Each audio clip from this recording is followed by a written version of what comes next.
to another edition of the Amateur Bar.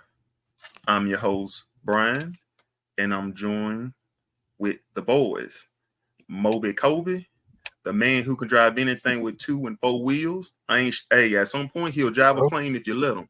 All he gotta do is fool around with it. He'll figure it out. And I'm joined. There you go.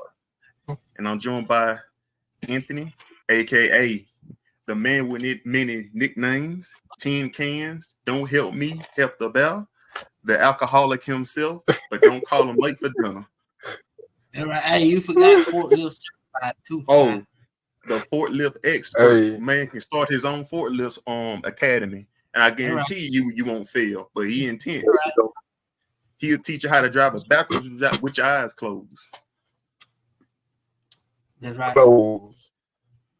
So we got a lot to discuss tonight. We're going to talk about the NFL draft and the people who are watching now. We're recording on a Friday, so the second and third round is going to be over, but we're going to discuss mainly the first and dabble into the second and third. We're going to talk about some college football. We're going to talk about some college football news, transfers, Auburn football, all of that stuff. And we're going to talk about some NBA with the playoffs taking underway. My Lakers are down 3-0. We're not going to win that. So I'm a little upset about that. But anywho, that's for the conversation we're going to have. But if we don't touch on the topics that we are going to discuss, make sure y'all comment, y'all thoughts. Make sure y'all ask questions, what y'all think about it. And in the next episode, we'll give y'all a shout out and we'll answer anything y'all want us to. So before we start, 251 Extreme Riders got a ride coming up tomorrow, this Saturday. Y'all boys want to touch on that for a little minute? Hey, we got riding games. Hey, try not to tear nothing up. That basic. We don't tear nothing up tomorrow. It's a good day. Is it Barlow Bend or Gainestown? Gainestown. Barlow Bend. Sorry. Barlow Bend. Oh, hey, it's y'all in Barlow. Good time. Yeah. Okay.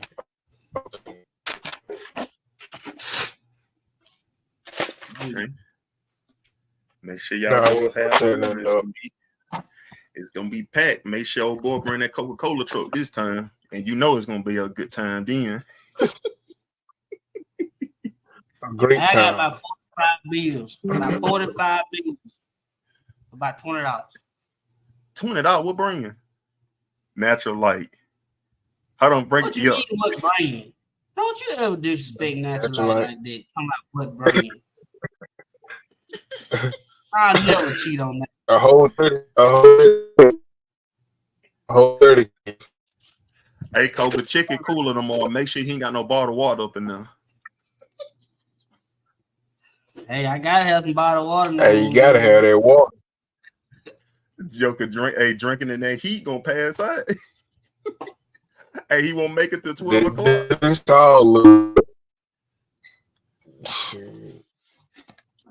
It's getting hot out there now, man. Oh yeah, man. It's been like in the 80s. So yeah, it's getting hot. Mm-hmm. So let's get into some football talk. So we're gonna talk about the first round. We're gonna talk about the winners, the losers, the shockers of the draft. We're gonna go by one of each team. Starting off with the Chicago Bears. They took Caleb Williams.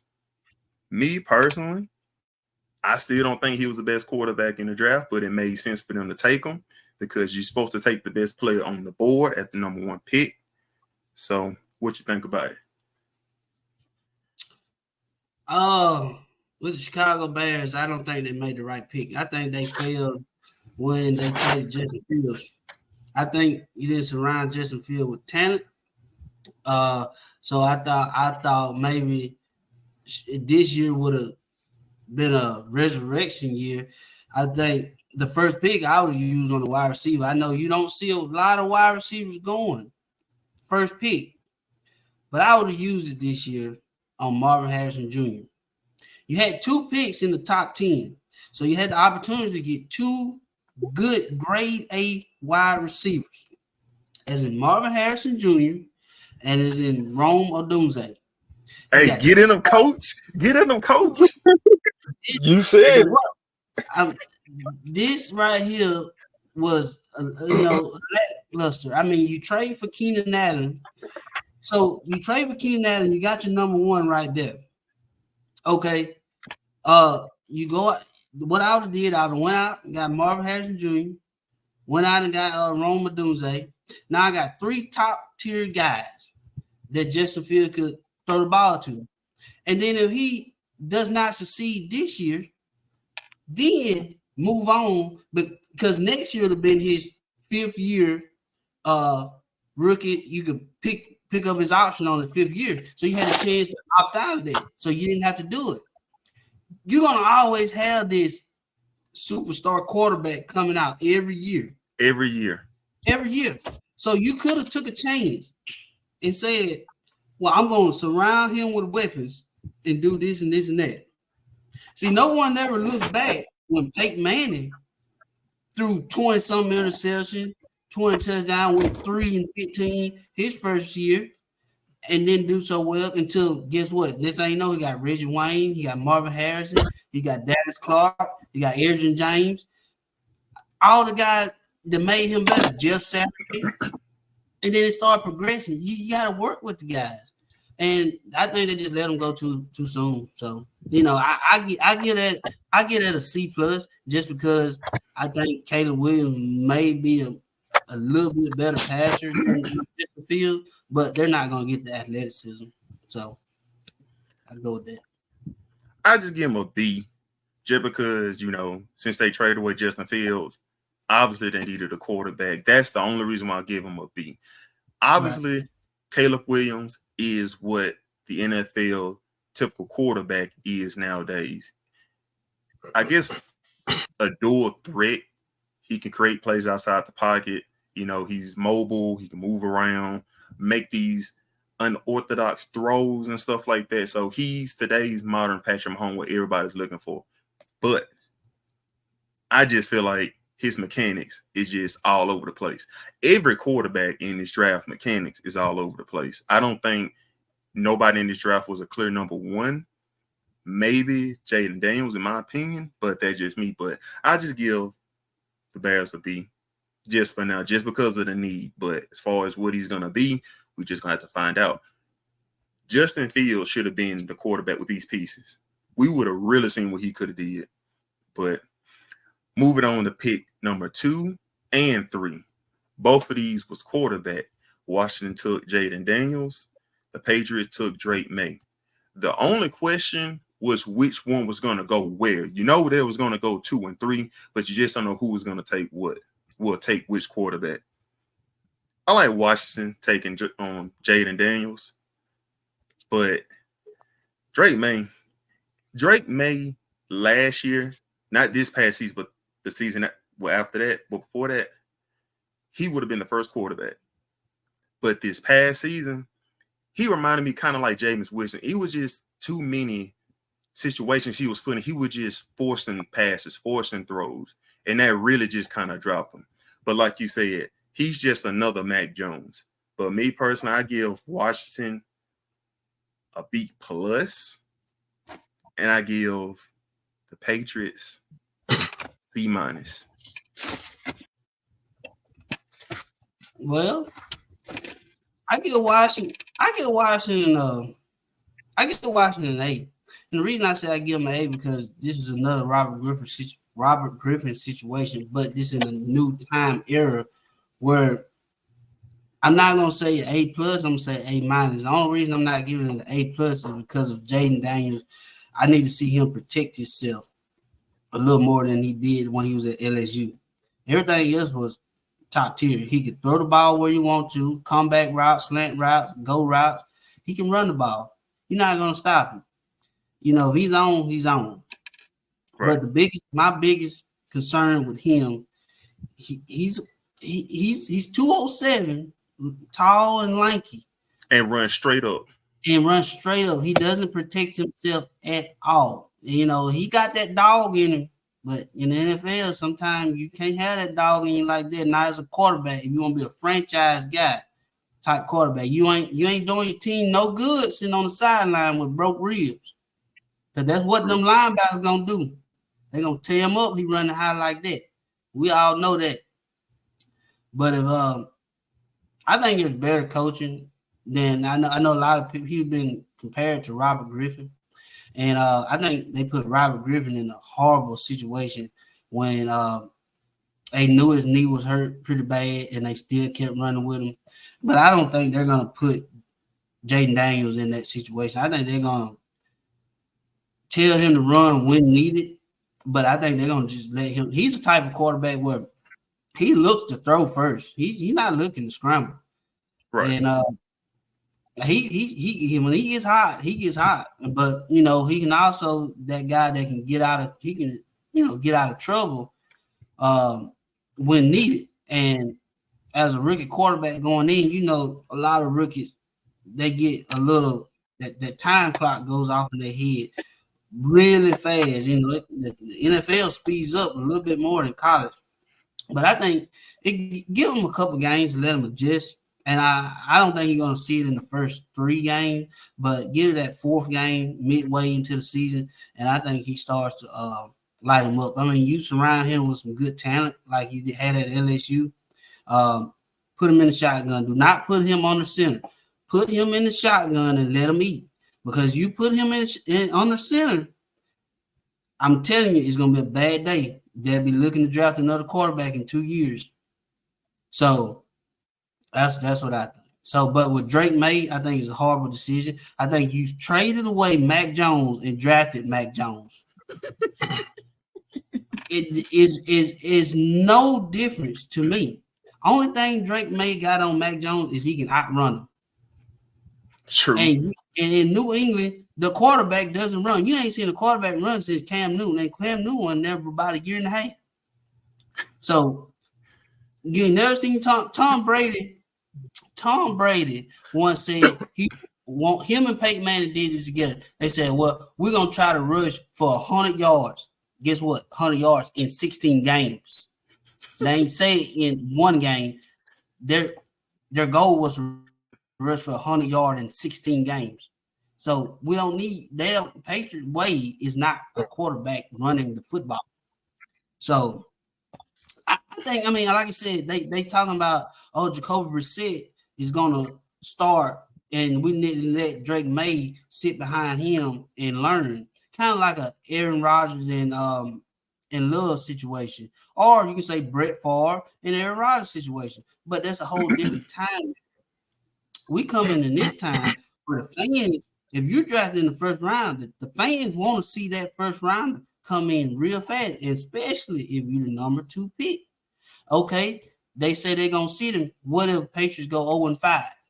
You got a rookie head coach, basically a whole different coaching staff. They go 0-5. Next thing you know, you hear chants. That 6th game, you hear chants in the stadium. And when you're down 20, we want May, all that. Next thing you know, you got a decision to make. What are you going to do? You going to break the leash on them like Chicago did Fields and mess them up? Or you going to keep them on the sideline? I think they're going to put him in there and they're going to mess his confidence up just like Fields. So that right there, I give Patriots a D. That was a horrible pick. When you had Marvin Harrison Jr. on your board, when you could have literally went out and got Marvin Harrison Jr. and you got Jacoby Brissett. If you think he's a capable quarterback, get him somebody to throw the ball to. Coach, calm down. Now, hey, you hot about this one, Coach. I'm just saying, it's kind of ridiculous to me. Yeah, if I'm the Patriots, I'm drafting Marvin Harrison. I'm drafting Marvin Harrison. He is today's Julio Jones. You just don't pass up a type of receiver like that. But hey, it is what it is. We're gonna see what he's made of. I mean, you take a guy that high, you got to throw him in the fire, whether he like it or not, whether he's prepared or not. You just got to, because if If you wait till you go 0-5, 0-6, and the fans start chanting it, you really don't want to throw him in then. So you just, like you said, you're going to mess up his growth.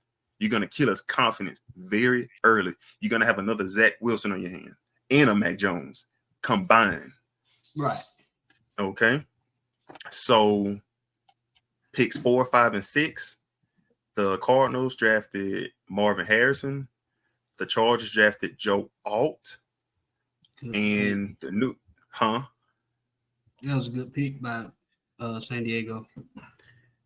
And the New York Giants select Malik Neighbors. Okay. With the Cardinal drafting Marvin Harrison, I mean, obviously they needed a receiver. Hollywood Brown went to the Chiefs. So It just seems like they're always getting receivers every year. Is it just me? Well, they're not getting top tier receivers. I mean, Hollywood Brown was all right. But, when he was Ravens, he should have stayed with the Ravens. But he just wanted the ball too much. So he went to Cardinals. I don't see any incline on what he did number-wise. I think he did better with Baltimore than he did with Arizona. You had Kyler Murray out, for a lot of season before that and a lot of the season coming into the season last year, and production-wise, he didn't really do nothing to wow you, as the top, number one guy. You still had Randall Moore. You had Moore there. I don't know if he's still there anymore. I think he went somewhere else. So I mean, you need to give Kyler Murray somebody to throw the ball to. I mean, Kyler Murray's a gunslinger, man. Give him somebody to throw the ball to, and he'll shred you. Right. But if you got these wide receivers that'll be the third and fourth wide receivers on any other team, and you making them number 1 and 2 guys, I mean, what do you got to work with? Nothing. And then, Kyler Murray was drafted number 1 for a reason, right? Right. Okay, let him be that. Let him sling the ball. Get him some guys. So, hey, here's what it is. I like that. I like that Joe Alt pick for San Diego. I think. No, not San Diego. Not San Diego. L.A. Well, L.A. My bad. L.A. Chargers. I didn't know they moved. I forgot. You going back to the daggone Phillip River days, man. Hey, my bad. Hey, I like that. I like that. That pick. I think he's gonna build what he did with the 49ers, and I think he's gonna build what he did with Michigan. He's gonna bring that back to the Chargers. He's gonna beef up that line, and they're gonna be aggressive. And I like that pick. Yeah, that guy right there, he's gonna start rookie season. It ain't no sitting with him. He's gonna be in the trenches. So get ready. Okay, and Malik Neighbors to the Giants. Malik, I see. For one, at first I had doubts about it, but I had to go back and watch some film on him and look at him a little bit. I mean, he broke every record. I didn't know he broke every record from Odell Beckham, Shepard, Justin Jefferson. I didn't know that. Yeah, I did. It was the touchdowns, wasn't it? I know one of them was touchdowns. It was receptions, yards. It was everything, and I didn't know that. But the dudes, I didn't really know that because I wasn't really following this LSU like that, because you always knew the LSU to be a run first team, not pass over the last couple of years. So since Joe Burrow's left, so I wasn't really following LSU like that until I went back and watched them on tape. And hey, the guy's a baller, man. I like that pick. Okay. I'll give the Cardinals an A+. I just feel like they got their next Larry Fitzgerald for the next 15 years. If he stay healthy, they give him the ball, they get him involved early, they got the next Larry Fitzgerald on their hands. I give them an A+. The Chargers, a lot of Chargers fans was confused. They thought they was going with Brock Bowers, but they got to understand with Harbaugh, going back to the days when he was the 49ers, and previously with Michigan, he's a run first. He's not trying to go out there and get the top tier wide receivers. He's building up that front. He believes in, if you build up an O line and a D line, that win championships. And he just proved that in college. And he proved that with the 49ers. He didn't win the Super Bowl, but he did prove it. So I like that pick. It's a home run hit. That's an A+. And Joe Alt on his, I guess his Instagram or something, the dude said is in his bio, it says football and fishing. If your offensive lineman love fishing, you got an all-pro on your hands. What offensive lineman that's an all-pro don't fish? Every last one of them fish. You got an all-pro on your hand, the Chargers.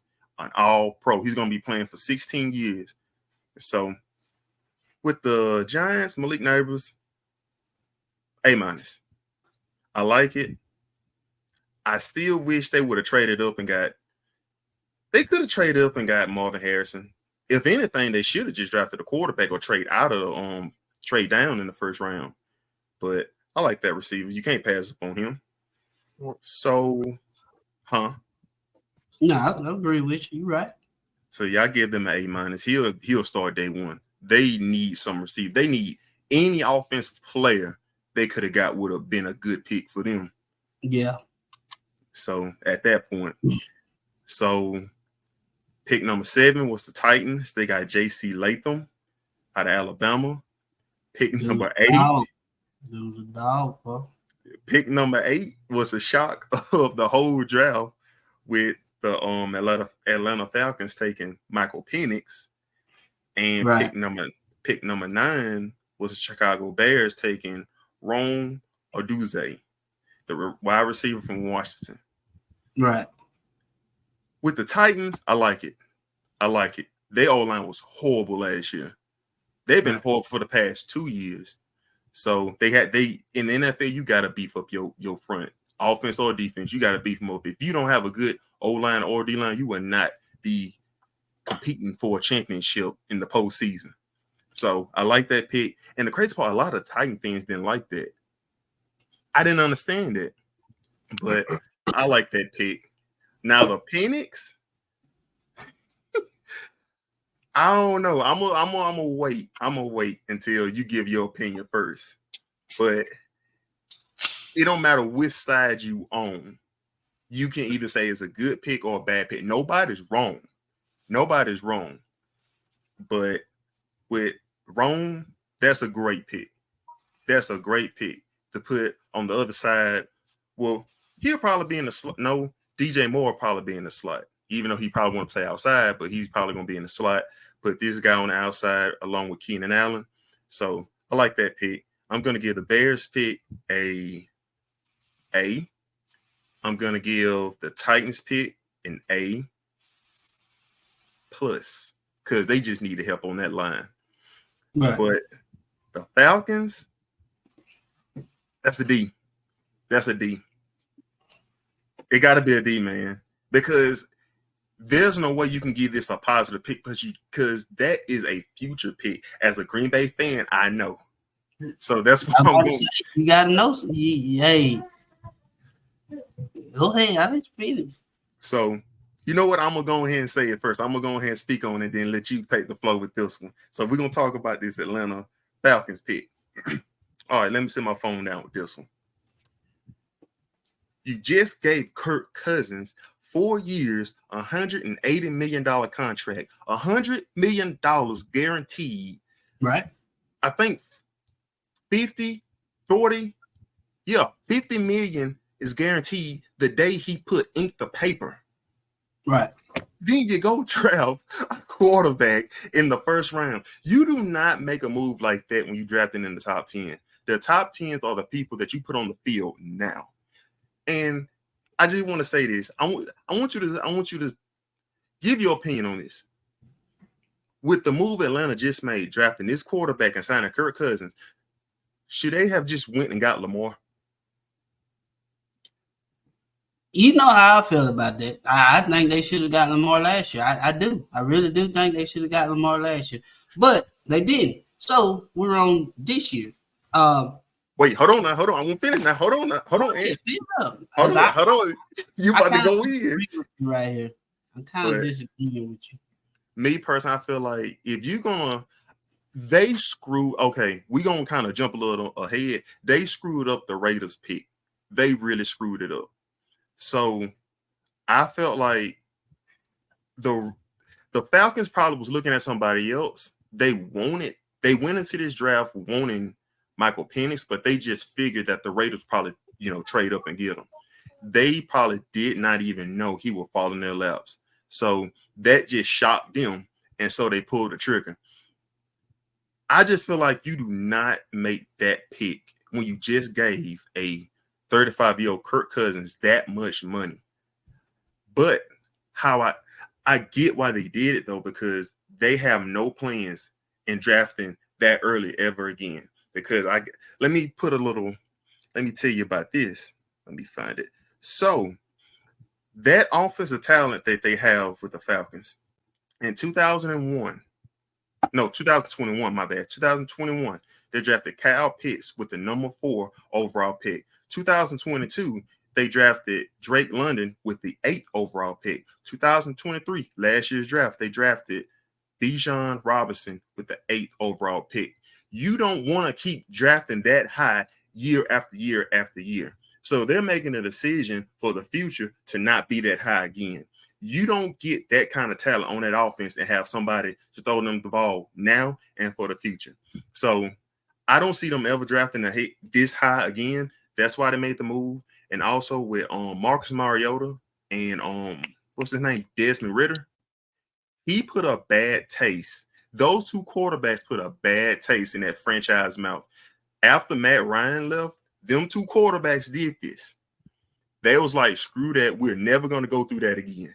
So that's why they went and gave Kirk Cousins all that money, because he's going to take them back to, I guess, contending, having winning seasons. But you're going to have a good season with Kirk Cousins. But Penix is the one that's going to take them beyond what Kirk is going to take them. Yes, Kirk didn't know he was blindsided, but at the end of the day, bro, you 35 on a torn Achilles. You should have, even if they didn't tell you, you should have known something like this was going to happen. Is he 35? I thought he was older than 35. No, he's 35. He's turning 36 in August. Okay. So he's going to be 36 when the season starts, though. Yep, when the season starts. Right. And the reason why I say I understand the pick, because I'm a Green Bay Packers fan. I understand because they took a page from the Green Bay Packers book. They don't want to sit there and draft a quarterback every single year. You see what the Chicago Bears just went through. You see what the Arizona Cardinals went through. Atlanta Falcons don't want to go through that no more. So I agree with the pick, but you just don't draft. You don't do that in the top 10. And also, they want to draft.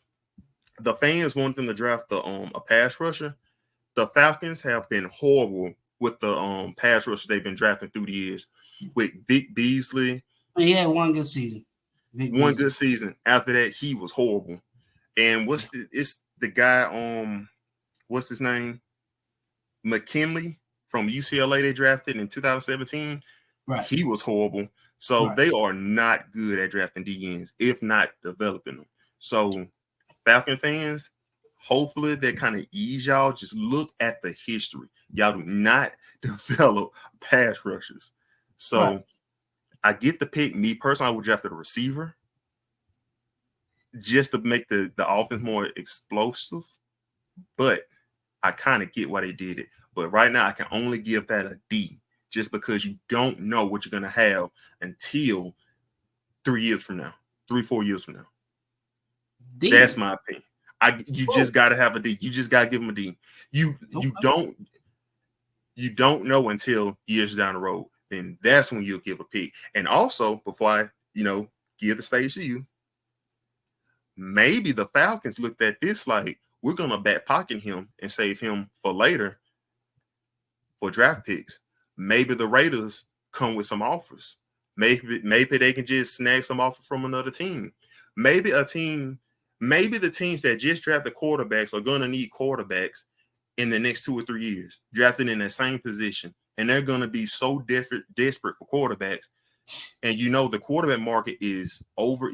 They're throwing just average quarterback money. They're giving average quarterback millions of dollars. So in today's market, if you hold Penix for 2 or 3 years and don't play him and make him look really good in the preseason, maybe they end up trading him. Maybe they go back in and get Shador. Who knows? But that's another option. Okay.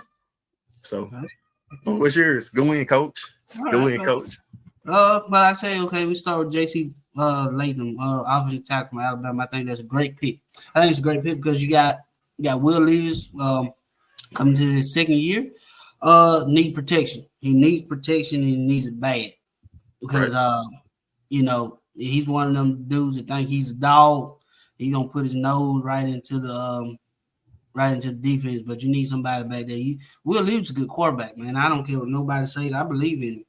I think he's gonna put the Titans back on the map. I think the Titans gonna figure it out, man. Even now they're coming in with a new head coach. I think Will Levis just got that dog in him that just want to be great, and he gonna demand greatness because he want to be great, and he needs some studs up front to help him out, to get it there. And I like that pick because you can never go wrong with an offensive tackle for your young quarterback because you don't want him back there with a fast clock. You want him back there comfortable, at least a little bit of comfortable where he can make at least his first and second read. I ain't trying to get to my third and fourth, but if he can make that first and second, that's long enough for me. And I think that's a pretty good pick. And I think Jason Latham will be a guy that's gonna play for a long time. I get that pick a B plus. And the only reason I give it a B plus is because they're still a young team with a young quarterback, with a new head coach, new running back. You got King Henry, long time running back for Tennessee, out of there. Now you got Tony Pollard in there. I mean, you're not gonna see that ground and pound like you've seen for 7-8 years. You're not gonna see that no more. You're gonna see a lot of flex routes, wheel routes, quick throws, and once you get your running back into the open field, because Pollard showed you, last year that he could. Everybody thought he was gonna be that Ezekiel Elliott of the Cowboys, and that just didn't happen. Everybody thought it. It's okay when you're the second back taking them reps where the first back and wore the defense down, as in Ezekiel Elliott, and wore the defense down and getting them 2 to 3 yard gains, and next thing you know, you come in and pop a 20-yarder. Oh, everybody think he the man.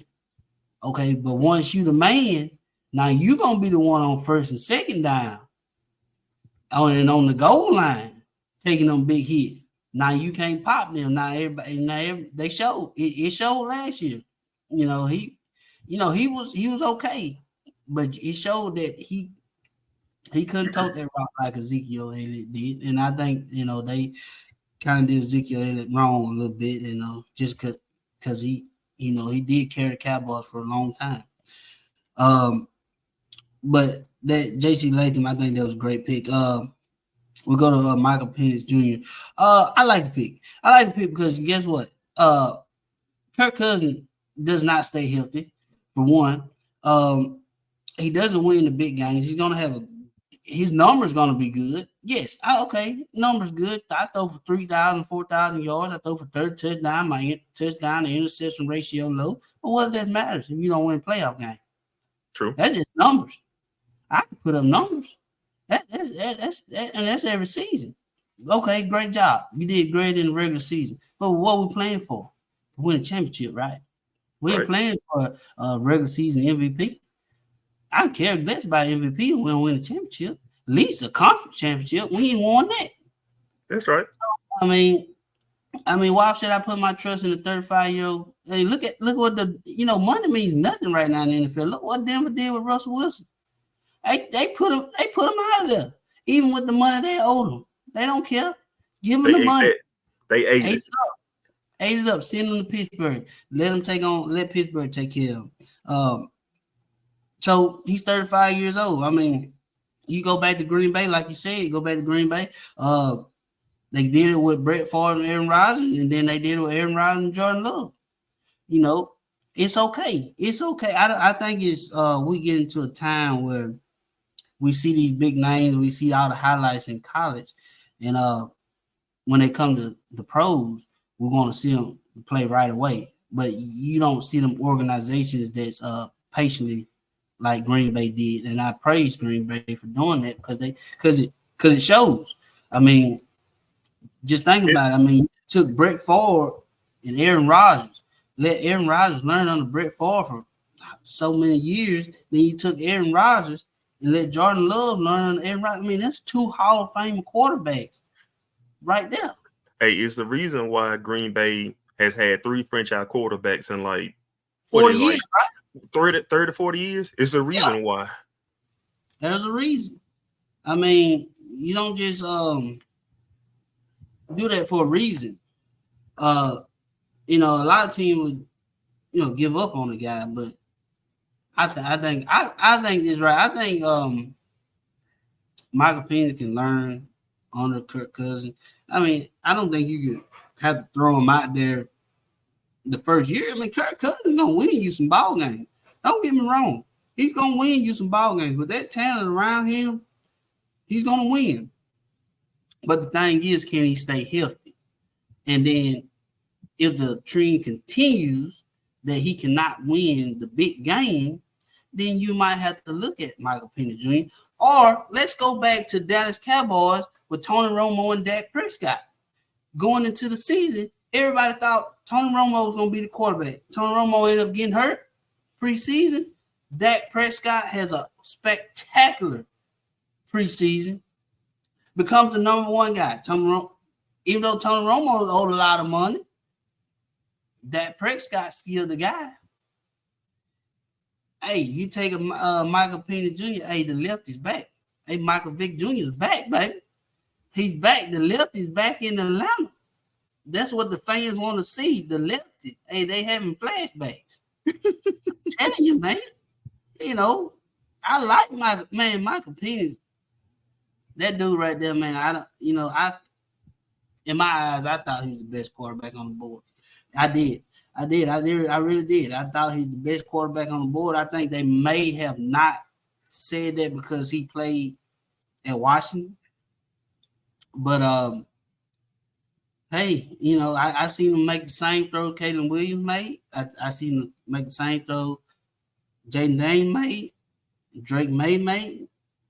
And the guy throws darts, man. And, you know, I'm gonna give that pick a B+ because you're not gonna really use him right now.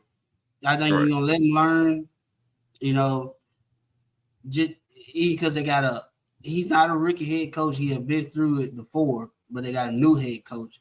And I think they let him learn under Cousins because Cousins not gonna be that guy that's gonna lose a lot of games, not regular season. He's gonna keep.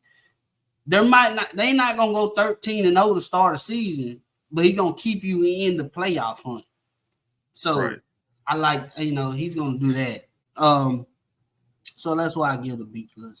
I don't think you see Michael Penix this year, but if Atlanta doesn't go to the playoffs this year, you'll definitely see him next year. And if, forbid, this happens,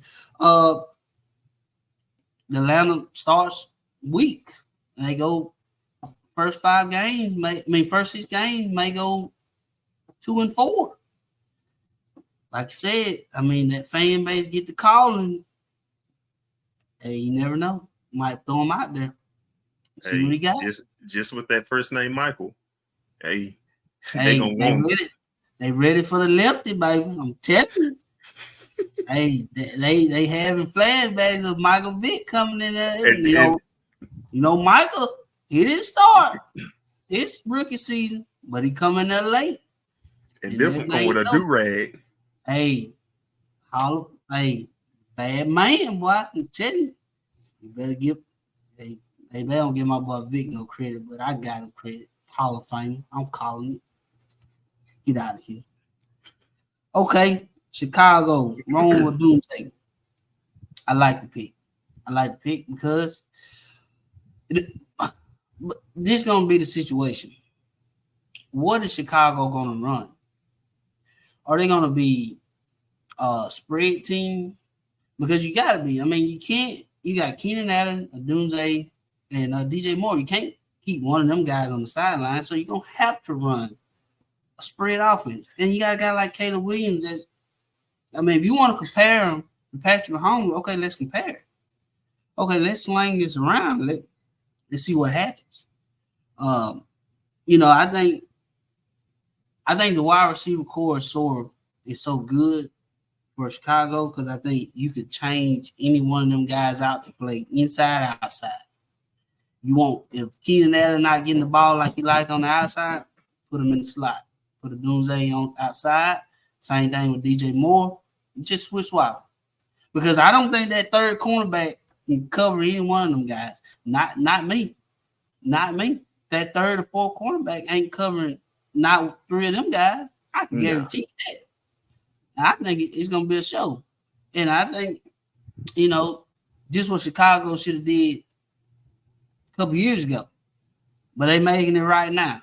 Even though I hate it for my boy Justin Fields, but things happen, and it might be a good thing. I mean, hey, Geno went through it, and look what he's doing now. So this might be a good thing for Justin. So we're not gonna this might be a blessing for him to get in the hands of the Pittsburgh Steelers to help him out a little bit. But on that, I get that an A. I get that at A+, man. That wide receiver core right there that's top 5 in the league right there to me. I put that top 2. I don't see nobody doing that. The move that Chicago made, that is winning. That's winning football culture. The same moves they made was the same move the Texans made last year in the draft, and look at the results they had. If you believe in the guys in the draft, you have to go get them. You cannot sit and wait. You got to go attack and get them because it's going to show. These guys are coming in ready to play early. Right. Okay, so we're going to try our best to get through these as quickly as possible. So the 10th, 11th, 12th, and 13th pick. The 10th pick was the Vikings. They drafted J.J. McCarthy. 11th was the Jets. They drafted Olu. I can't pronounce these guys' name. I'm just going to call them Olu. Offensive tackle. With the 12th pick, the Broncos drafted Bo Picks, not Bo Nix. And my boy now. The 13th pick, the Las Vegas Raiders drafted Brock Bowers. Okay, I'm going to try to go through this as quickly as possible. I think the Vikings failed with this pick. They drafted up to get him. He would have failed to them. Either he would have got drafted by the Raiders or the Vikings. I mean, I don't understand why they traded up for a guy that you got a lot of questions. I don't think he's going to succeed because of the offense that he played in with Michigan. But the man's a winner. Okay, Greg Maxwell was a winner at Alabama. Greg Maxwell never got a chance to play. He never got a chance until they had a losing record, and they threw him out there midway through the season. It's just too many question marks with J.J. McCarthy. I mean, at Michigan, they ran the ball a lot. He made some plays, but you really don't know what he can really do if the offense is on his back and he has to go and make the throws. You've seen the throws very little in crucial moments, but we're just going to have to see. The Jets, I like the pick. You got to protect Aaron. Bo Nix, I don't like it, but apparently they think he's the next Drew Brees. Sean Payton thinks that. I don't like it. I feel like we're going to see another phase of him at Auburn, and he's going to have a lot of growing pains. He has no offensive weapons there but Sutton, but it is what it is. The Raiders, they already had a tight end, but if you're going to draft another tight end, that'd be better than the one you already got. So Vikings, I give that a D. Jets, I give it an A. Broncos, I give them a C. Raiders, I give them a C plus. That's what you got? That's what I got. Okay, that's what you got. Okay. JJ McCarthy, I think is a great pick. I think it's a great pick because who else you gonna get? I mean, you lost Daniel, you lost Michael Penix. So you got between JJ McCarthy and Bo Nix. Well, you got JJ McCarthy been doing this for a while. Well, not longer than Bo Nix, but JJ McCarthy a winner. And then you say, well, he didn't make big plays. Well, if you go back and look at the numbers, JJ McCarthy on third down was in big play situation. JJ McCarthy was the one being called on to make the big play, and he made them. So and he showed athleticism too. I didn't know he had wheels. So you can't say that JJ McCarthy never made big plays for them. They relied on the run game because once critical situation was called on, JJ McCarthy was the guy.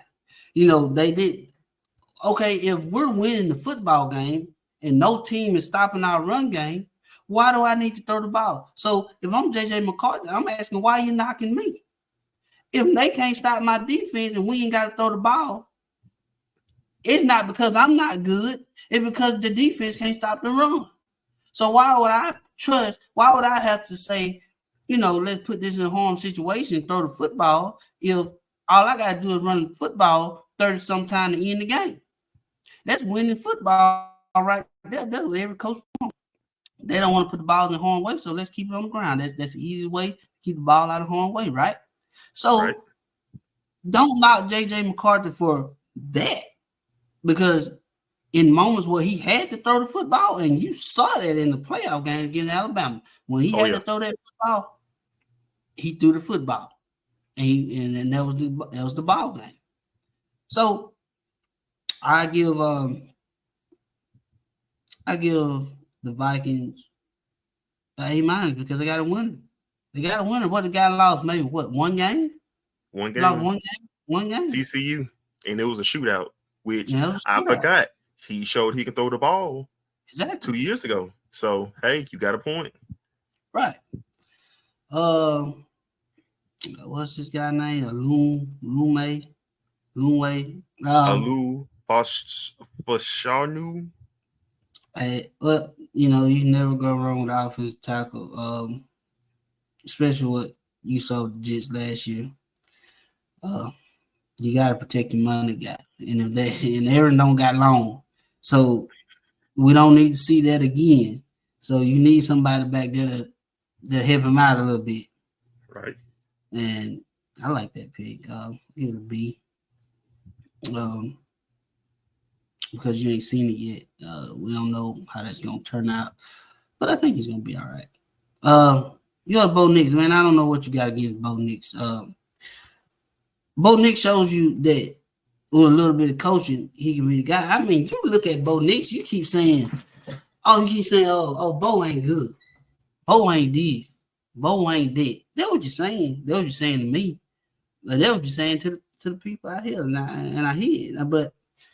But inconsistency. Okay, you say quick throws. Quick throws. You didn't really see him throw the ball down the field. Right. At Auburn, you really saw this. What he went through at Auburn is what he's going to go through with Denver. If Sean Payton has not helped him out, he's going to see another phase of him at Auburn. You're just going to see a lot of this. You're really going that Oregon offense hit a lot of things he couldn't do. It hit a lot of that because that offense predicted on the quick pass. Give it to your athletes on the outside, 10, 15-yard throws. He did throw the ball down the field sometimes, but it wasn't consistent. So, I mean, I just don't see that game changer. I don't see I'm just shell-shocked what I seen at Auburn. What Bo Nix was at Auburn is what I'm going to see for a while. That's who he really is. Other than that, he was thrown in the fire way too early. We didn't give him time to develop. But on top of that, I just don't see him being a first. Go ahead. Look, I mean, y'all saying all that. I mean, that goes back to just say You in a relationship, right? You in a relationship, all right, with your lady friend and all that, and then y'all been together for a minute and all that, and y'all did what y'all do, and then on this one night, she's like, "Oh, baby, you wasn't, you usually was all right, but you ain't all right. You weren't all right tonight. Oh, I wasn't all right, but your leg was shaking like boots in the dry, so I wasn't all right." That's just how Bo Nix is with Oregon.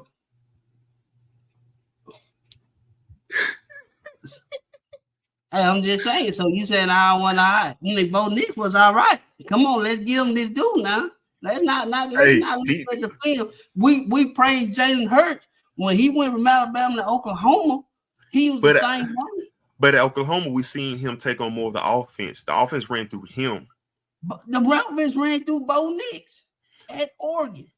Yes, it did. But you really didn't see Bo Nix take fully control of the game. You just seen the way that offenses ran is kind of like an Ohio State offense. The coaches tell him where the ball needs to go. It's too much 10, 15-yard throws, too many quick games. You really didn't see him take control of the game, put the ball in my hand, coach. Let me drive the ball down the field. I've seen plenty of games when Bo Nix at Oregon went through his first, second, third, fourth read and got to his fourth guy. I've seen it. We all go, when we hear Bo Nix, we hear Auburn. And we hear Auburn because we see what he did at Auburn because he started as a freshman. We've seen 3 years of him. We saw what he could do. There was no development at all. He really didn't get better. The consistency was horrible.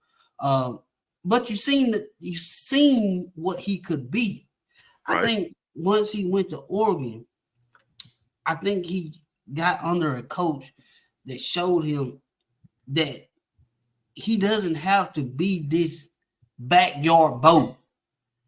I mean, once you get the name Backyard Bo, that means you just running for your life. You running wild. You just doing weird things. Right. You don't have to be that. He went to Oregon where he could settle down, new beginnings, and you seen where he looked at more comfortable. And you know what I hate? Everybody gonna say, "Oh, he went from the SEC. He went down. He went to this conference." Let's look at how many quarterbacks from the SEC is starting in the NFL right now. I can count maybe one or two, maybe two, three out of 32 teams. So the SEC was so great. Why only 3 quarterbacks out of 32 teams is starting in the NFL right now? So let's not knock these other conferences because they didn't play in the SEC. Hey, let's give credit what it do now. Big Ben came from Miami, Ohio. Right. Hey, where did Josh Allen come from? Wyoming. Out of all places, Wyoming. Hey, Zach Wilson, BYU. Let's not do that now. Aaron Rodgers, Cal. What? Russell Wilson, North Carolina / Wisconsin. We can keep going here. Lamar Jackson, Louisville. Let's keep going. I don't hear SEC nowhere. Oh, Will Levis, Kentucky. Will Levis, he just got in there. You got Tua from Alabama. What's your next guy from the SEC? That's basically it after that. That's it. Justin Herbert, Oregon. Let's keep going. David Carr, Fresno State. Let's keep going. Where's the SEC ties here? Nobody sees them. But they all holler, "Oh, the SEC is the best thing in the nation." But once they get to the NFL, they see it ain't gravy no more. Because guess what? They're not playing beside that 5-star guy no more. They got to be that 5-star guy. They got to be that dog. They ain't got nobody to help them on the back end. You ain't throwing to them 5 stars. You throwing to an NFL wide receiver. You got to throw him open. Exactly.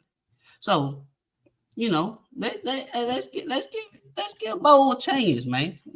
I think in an offense where Sean Payton runs, and I thought Russell Wilson was gonna be that guy, but You know, I think Russell. I think we look at Russell, and I think the narrative on him is we don't know the narrative because we heard a lot of things from Seattle that say he had his own office or you couldn't talk to Russ, you had to go to the coach, this and this and that, and I don't think Russ was a team player.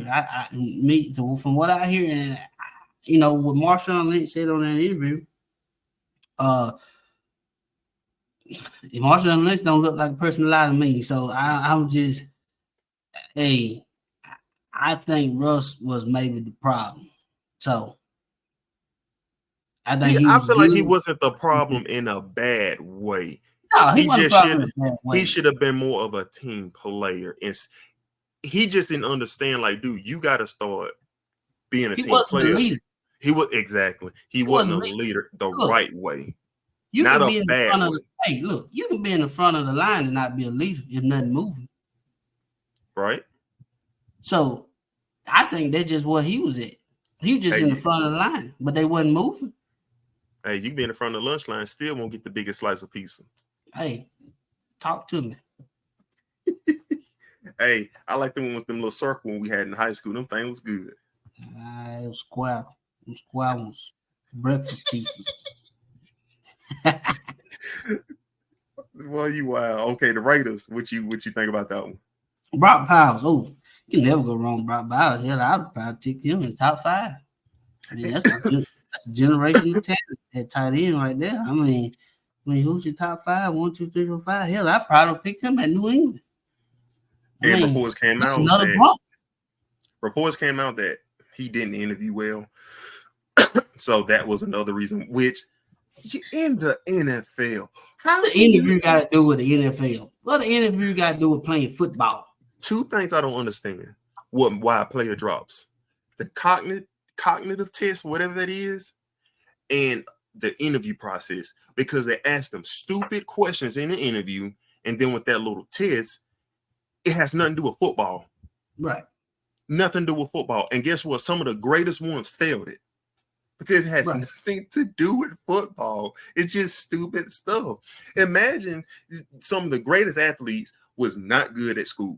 And imagine if you tell them, okay, you got to take this cognitive test. You ought to know they probably had like below a 2.0 GPA in college. Yeah. Below average. They probably like a bunch of C guys. Not knocking none of them. Sometimes a lot of guys, once you're an athlete and you know you're a top athlete, you only got one mission, is to get to the NFL quickly as possible while you're focusing on school. But when you keep putting them in a situation like this, it's just so stupid. Get away with that test. Stop asking stupid, dumb questions in the interviews. Not everybody is a good interviewer. Right. So, what's your grade on Bo Nix and Brock Bowers with the picks? Bo Nix, I give it a C. You know, the reason I give it a C because he don't have no weapons. Not right now. They're gonna have to give him some weapons to really see what he got. I mean, I think they should give him some weapons. You put him in a bad situation. So get him some guys, and that grade could change. Brock Bowers, you never go wrong with Brock Bowers. I mean, he reminds me of he reminds me of Vernon Davis to me. A big, strong guy that ain't scared to block, and he'll take it on, and I mean, he's gonna catch ball, and he's fast. You don't think the speed that Brock Bowers has? I mean, the guy's a monster, man. I mean, I like him. I give him an A. I give that an A+. If he would have went anywhere, it would have been a good grade. He makes any team better. Any team better. He's one of them guys that's built for football. Do you got the draft list in front of you? Yeah. Okay. Just want to make sure. Okay, we're going to run through this. I'm going to go through picks 14 through 24 with the Saints drafting the offensive tackle from Oregon State, Falga. I'm not even going to try to pronounce that first name. Great pick. I give it an A+. I saw him play at Oregon State. I saw him when they played Colorado. He's a mauler. He is a mauler. Pancake machine. That's an A, if not an A+. That's a great pick. The Colts, Latu, I give that a D. He has potential to be one of the best defensive players in his draft, but also his career can end tomorrow because of the neck injury. He had a neck injury back when he was at Washington that almost retired him from football, then transferred to UCLA, became a really good player. And two players in the NFL, I want to remind people, two players who ended their careers early in their primes. Cam Chancellor, neck injury. He got his neck injury while he was in the NFL in his career. Leighton Vander Esch, coming out of Boise State. He was at Boise State with a neck injury already. Was the first round pick for the Cowboys. Retired. He just retired this offseason because of neck injury. 2 seasons, the previous 2 seasons, he had neck injuries that was bothering him. Had to shut it down early for the seasons. So he had to retire because of the neck injury. That scares me for a defensive player. Obviously, when you tackle, your neck is going to get involved. That scares me, especially in the NFL with grown men. You're going against strong, grown man, fast, powerful guys. So I just got to give it a D because you just don't know how long he's going to be there, how healthy he really is until you actually just wait to see year by year. So I give it a D. Seattle, they got Byron Murphy, D-Type from Texas. I give that an A. I mean, dude was just a dog at Texas. Vikings traded up to get Dallas Turner. I give that a B plus. They got their future pass rusher. Yeah. The Bengals, Amarius Mims. I like the pick. I like the pick. You got to protect Joe Burrow because he's been injury prone lately. 2 season ending injuries over the past 4 years. Yep. At this point, any offensive lineman would have been a good pick for them at this point. Oh, they beefed it up now. They got 3 guys. They got 1 in the draft and 2 in free agency. 350 plus. I give that an A. The Los Angeles Rams, I give that an A. I think they got their next version of Aaron Donald. And also, I feel like they're the winner of the draft right now. They got Jared Verse, and they also got his teammate, the defensive tackle, number 55. They drafted him in the 2nd round. Right. They are going to have a good front if they develop them 2 guys pretty good. I feel like they got the best draft by far right now. I give that an A. Washington, they got Troy Fatanu. I feel like that'll be a good pick for them. I give that a B plus. The Dolphins, they got Chop Robinson. The name Chop because he was born 14 pounds as a baby. He was called Pork Chop. They're showing it up the Chop. God, dog. They were getting offers when he come out the moon. So I give that one a B. They already got edge rushers there, but I give it a B. I like this Quentin Mitchell here. Quentin Mitchell, that is a plus. That is the steal of the draft. Fell to their hands. That is an A plus. One of the best corners in the draft. The Eagles blew it out the park. A plus. Who is Jaguars got Brian Thomas Jr. Eagles had you can put the Eagles up there in the top 3. They picked him and Cooper. Oh yeah, Cooper bad boy now. They addressed. Don't get Cooper out now.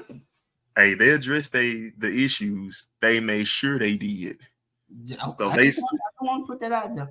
The Eagles secondary is going to be on point this year, so that one's an A plus. The Jaguars drafted Brian Thomas Jr. from LSU. That one's I give it a B plus. You had to replace Calvin Ridley. Huh? You had to replace Calvin Ridley. You just had to. And also his teammate was the other guy. What was his name? Malik Neighbors. Mm-hmm. Thomas, he wasn't the number 1, but he played like a number 1. He just got overlooked from Neighbors, but he's also a really good pickup. He'll go in day 1 starting, and Jaguar fans will love him. Right. Okay, Detroit, they got a steal. They traded up to get Terrion Arnold from Alabama. They had that corner who got arrested over the offseason over something. I don't know what it is, but he was on the run. But they replaced him with another great talent. He's going to start day 1. I feel like he's gonna have some growing pains, but overall, year by year, he's gonna get better. He's gonna be the anchor for that defense with that DN. I forgot his name. I'm not good with names. Hutchinson. Yeah, Hutchinson. So that's gonna be a really good one. I give that one a A. So that's picks 14 through 24. What you think? Give me your grades. Saints, great pick. The guy was a machine, man. I seen him pancake a guy. The guy tried to get up and he jumped on him. I like it. I like that. I like that nasty offensive lineman. That what they call the offensive lineman? What they call him? What's the nickname for him? The big hogs.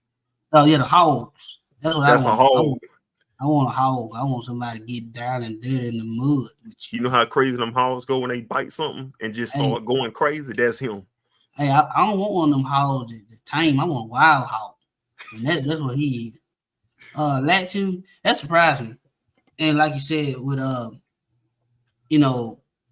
with an injury like that, and with it been coming out, years before that, it might have been his career ending.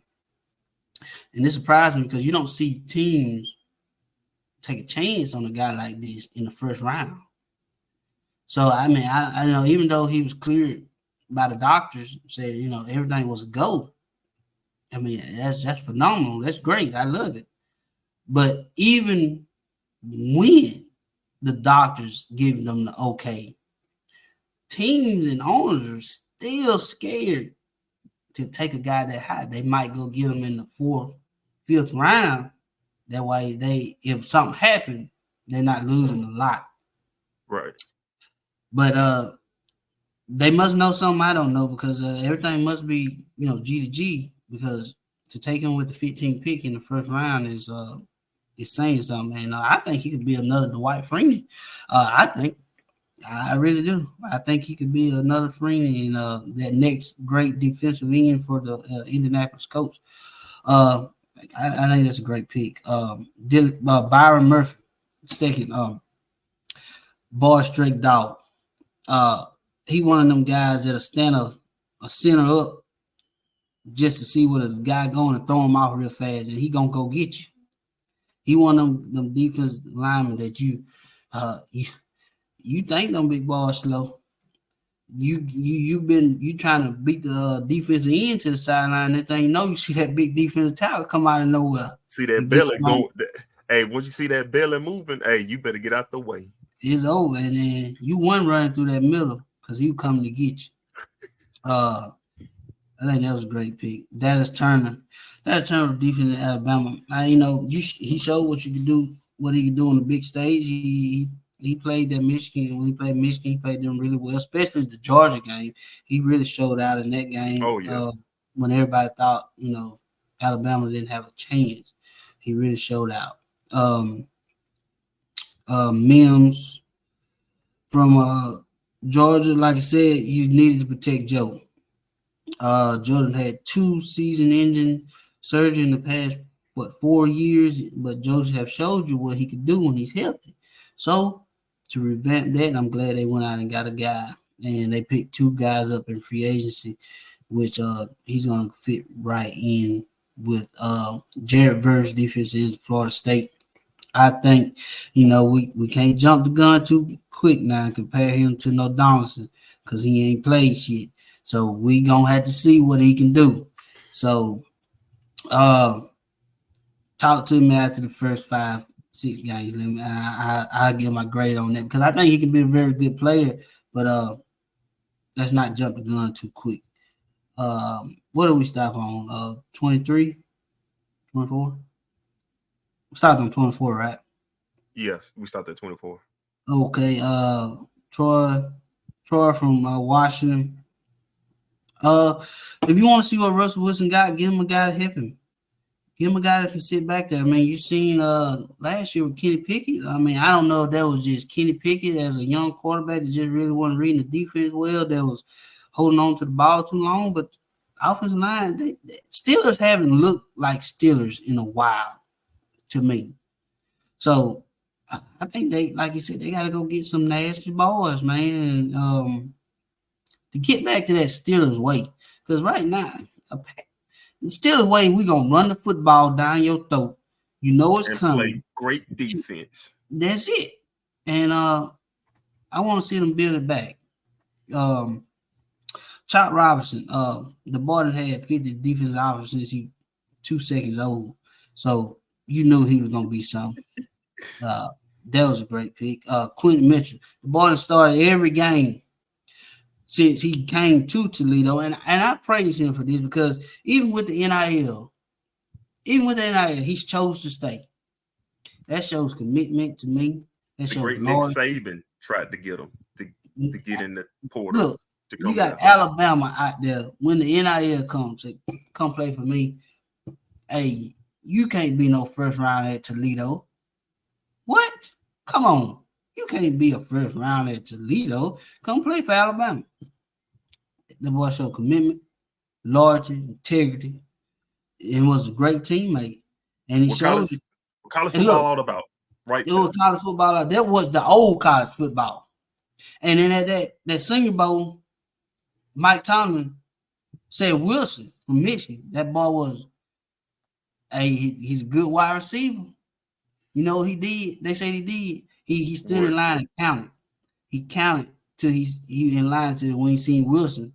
So he got where Wilson was at, and he was at the count. So every time they had to go against each other, he showed that he's not afraid of a challenge, and I like that. And with coming to the Eagles with him and Cooper, and with Slay, you know, I think they're gonna learn a lot from Slay. I mean, the Eagles got a bunch of good good cornerbacks, man. They got a defensive back that you could throw out there on a bunch of teams, and you know, you can blitz a lot of guys, and they can play man. So I like this pick. I mean, I don't think a lot of people seen this coming, especially from Toledo. But I'm glad to see when schools like that get a dog in there that's gonna show something. I think he's gonna be a good cornerback. Brian Thomas Jr. Brian Thomas Jr. He was the catalyst to start the season. You know, before Malik Neighbors came on midway, then he kind of took a back seat to Neighbors. I think you had to replace Calvin Ridley, and I think you did with him. So, you know, I like that pick. And Teron Arnold, cornerback from Alabama. I mean, you can't, you know, even though I'm an Auburn fan, you can't go wrong with cornerbacks from Alabama. I mean, Nick Saban teach them guys to the T how to play bump and run coverage since when they first come into college as a true freshman. He put them on islands. They have been on the island since a true freshman. So when they get to the NFL, we call cover zero blitz. They on the island. That don't phase them. I've been running this for 5 years. Right. It ain't nothing you could do right now that I ain't seen. So I like that pick, especially with them losing Gardner back when he went back to Philadelphia after leaving Philly, going to Detroit. They lost him, so he went back to Philly. So I like that pick. So that's a good pick. Okay. Okay, with picks 25 through 32, my Green Bay Packers got offensive tackle from Arizona, Jordan Morgan. Don't like it. I felt like we could have got something better. Why when y'all don't pick a wide receiver in the first round? Why y'all they don't believe it. They don't believe in do it. They don't believe in doing it. I don't know why. But they don't believe in drafting guys out. They only evaluate quarterbacks as far as like skill position in the first round. Other than that, you're getting offensive lineman, defensive lineman in the first round. But I don't like that pick. They could have traded out of the first round and got a better talent or traded up. But I don't like it. I give that a D. The Bucks got Graham Barton, center from Duke. He started off as center he started center his freshman year at Duke. Yeah. And then his next 2 years, he played left tackle, but he's going back to a position he's used to. He's gonna fit in real good there. I give that one a B plus. He's gonna be playing there for a long time. Cardinals, Darius Robinson, edge rusher from Missouri. Really don't know too much about him. He came on strong towards the end of the season. Big games, he really didn't show up, but average, when they were playing average competition, he showed out. So I'll give it a C plus. C plus, C minus, but I'll give it a C plus. Chiefs, Xavier Worthy. The rich just keep getting richer. I mean, probably another steal in the draft. How could they let this guy fall to Andy Reid? Don't understand it. They just let him do it. A plus. A plus. No matter what, A plus. You got one of the fastest guys coming in the NFL. Just 4.2. 4.2. So that's all they got to be said. Cowboys, Tyler Guyton, offensive tackle from Oklahoma. You had to place Tyron Smith. He went to the Jets. So I get that a B plus. I mean, it can be a potential to be an A just because you just need to fill that position. Yeah. Ravens, Nate Wiggins, cornerback from Clemson, A plus. No, not an A plus, not A plus. A.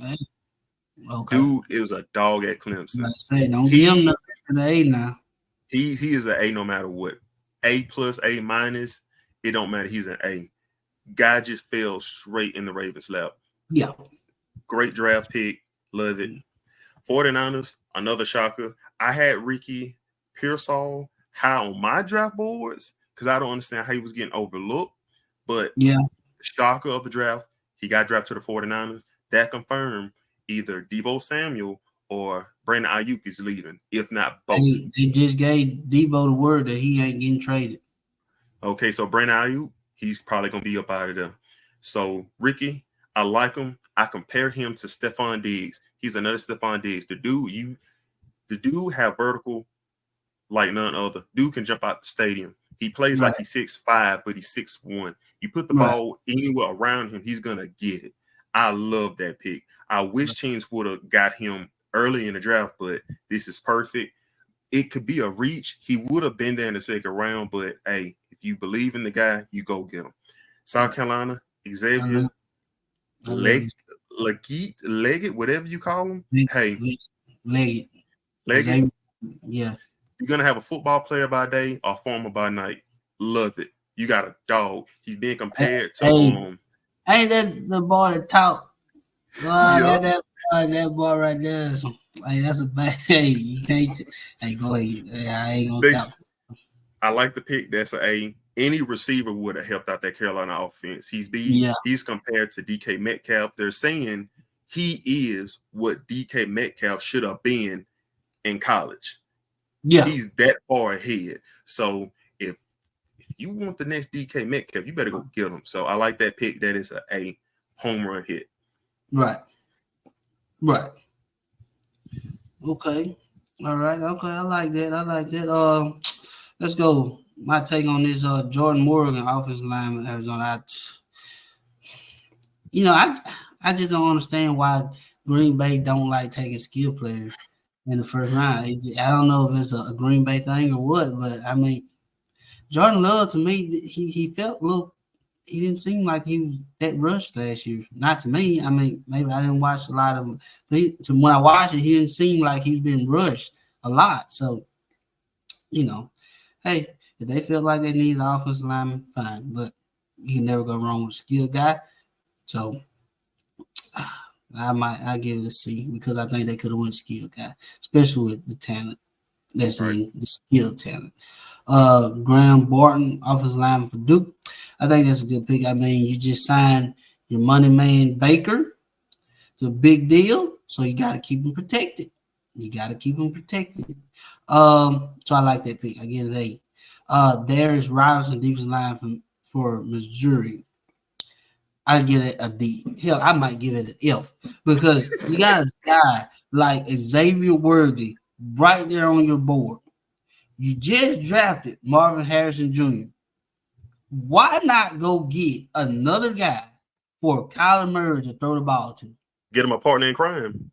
partner in crime. What did I say? I've been saying this for years. I said the offenses are getting so great that a great defense only going a great defense is only going to allow what 21, 24 points. That's going to be a great defense. These offenses are outstanding. I don't care how much defense you put on the field. You got to score. You got to score to win the game. You can't just win with defense. You got to put something on the offensive side. The Cardinals had it in the bag. You got the Maserati, Marvin Harrison Jr. on one side. And you got the bad Cheeto on the other side. Hell, put them on the same side. And so I get it. I think you could have found a defensive lineman in free agency. So I get it an F. Well, heck, D linemen just fell. All them D linemen fell in the draft anyway, so they could have got a guy. Exactly. So I get it an F. That was a horrible pick. So to me, everybody got their own opinion, but to me, that's horrible. Xavier Worthy, Kansas City, A+, great pick. Godly, you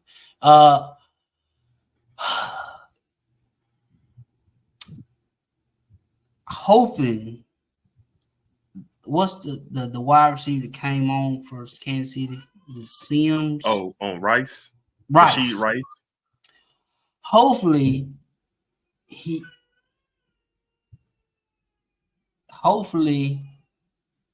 does not take. Hopefully he does not get in trouble legally in the legal world. Because he's facing some charges right now. So hopefully he gets that resolved. But Goodell told him get ready for a suspension. Yeah, he's gonna get suspended. He's gonna get suspended. But I mean, damn, man, you look at Kansas City, man, they got some of the fastest guys. Man, you got Sky Moore, you got Kadarius Toney. You got, even though he probably not be there next year, but you got him if you want to keep him. Then you got Xavier Worthy. You got 3 track stars right there. Along with Travis Kelce. Along with Travis Kelce. Along with Rice when he comes back. With an Andy Reid, a mastermind of the NFL. See, the Kansas City is a team like Oregon was back in the day. You didn't want to play him because Chip Kelly had all the answers for you. You thought you were going to beat him on this. Next thing you know, he hit you with this. Oregon was that team that you just didn't want to play because it was fast. They run all. That's when you seen the option, the real option. Oregon was that team will run a orbit wide receiver option that you like, what? What's going on here? And it was fast. And I compared them to Oregon because of the speed. Because Oregon always had speed. So I love that pick. That's an A+. Because I don't think he should have dropped to 28 anyway. Because I think he's better than the other guy from. I think he's better than Neighbors. I do. And I think he's better than his teammate. Brian Thomas Jr. I do. I think he could. He should have been the wide receiver going. That's just my decision. Tyler Gooden, offensive tackle. Cowboys known for that. There's in the talk with them re-signing Ezekiel Elliott in the upcoming days. So Ezekiel Elliott is coming back to Dallas, and you're going to want that guy. I think they're going to try to get back to that ground and pound. Not make that have to throw the ball 5,000 yards for them to win a ball game. Be great. Go back to that balance. When him and Zeke was starting off, it was a balanced attack. So let's get back to that. Nate Wiggins, Ravens are known for this. They're known for this. They gonna have a DB. They because like I said, the Ravens, they put their DBs on islands because they believe that in the blitz and they can get to them, we can do more with our cornerbacks being on island and us being able to go get the running back or go get the quarterback. Ricky Pearsall, he's one of them guys. I think he should have been higher than 31. He should have. He should have. The guy's a baller, man. I mean, it just, he falls into a great situation here. And then just say you keep all three. You keep IU, you keep Debo, you keep Kittle.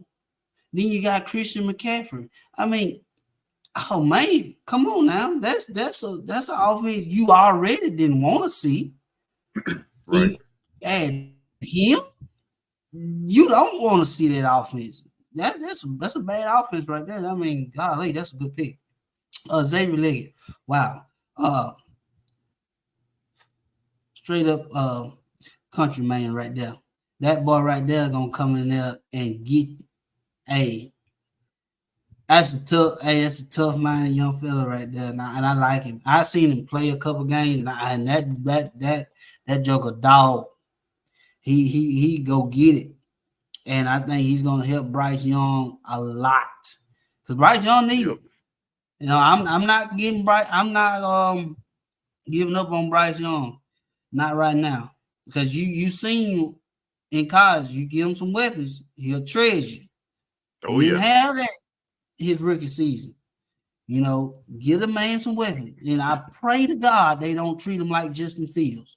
Oh, I pray they don't. I pray that they get them guys like Xavier Leggett, get them another wide receiver, go out in free agency, get them a wide receiver, make a good trade to get them a wide receiver. Get them some guys first. Get them a good run game, and let's see what he got. Get them a good offensive line, and let's see what he got. And I think it'd be all right. And I like that pick. I like Xavier. I didn't see him in the first round. Don't get me wrong. I did not see that, but I thought he was one of them X factor players that was gonna be one of them guys that he was gonna fall to the right team. And I'm kind of glad he fall to the Panthers because now he becomes the number one. So you about to really see what he can do. He ain't gonna fall in that rotation, kind of like Wyatt did with New York Giants. So right. he's in that rotation now where he can get the reps that's needed. So watch out for Leggett, man. He's gonna be a good guy. So I like that pick. I like it. Okay. That's our draft picks, draft grades. We liked, we didn't like. And so now it's time for some rapid football news. Also, the Buffalo Bills did trade out the first round, but they had the first pick in the second round, and they ended up drafting a receiver from Florida State, Keon Coleman. He was one I was shocked who fell out the first round. He was a first round guy, but obviously it's still first round talent in the second round. Everybody's still gonna get their guy. So football news, your boy Antonio Brown, breaking news, hashtag CTESPN. Antonio Brown has officially retired from the NFL as a Las Vegas Raider. Did he even play a game with them? He never played a game with Ant. He never played a game. The Raiders probably know now, but the Raiders they don't know nothing about it. He just randomly just said it. The same guy that got the text message and ran in his backyard and said, thank you, God, they released, thank you, I'm free. Yep. Really? He didn't even go out the right way with Pittsburgh? Okay, whatever. All right, let's go. Okay.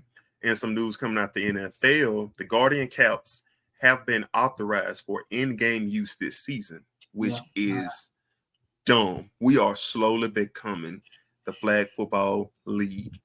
I mean, this was supposed to stop concussions during practice, and it showed that concussions has went down as far as during the season. But now giving them the option to win in the game is going to take one person to do it. It's gonna be somebody's gonna do it, and the positions you're really gonna see it is in the trenches, offensive lineman and defensive lineman. I don't blame them, but I don't want to see it.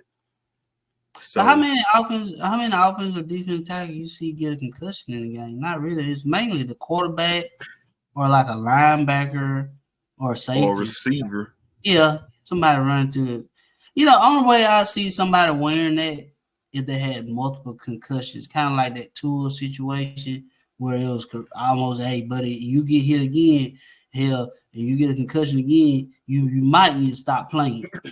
So that's about the only way I can see somebody wearing it this year. I would love to see them put like an extra padding on the back of the helmet for quarterbacks on the outside, just in case, because when they get sacked, because the Tua situation scared everybody, but it just don't know how to fall backwards. His head just kept whipping the ground every time. So I would love to see them have not the whole guardian thing, but just extra padding on the back, just in case, in the situations like that. More news out of the NFL with Kirk Cousins. We talked about this, but Kirk Cousins was stunned at the pick. He said that, well, the reports came out. He didn't say it, but his agent spoke for him. I just reached out to his agent, Mike. I guess somebody said this. I reached out to his agent, Mike. He was not giving a heads up.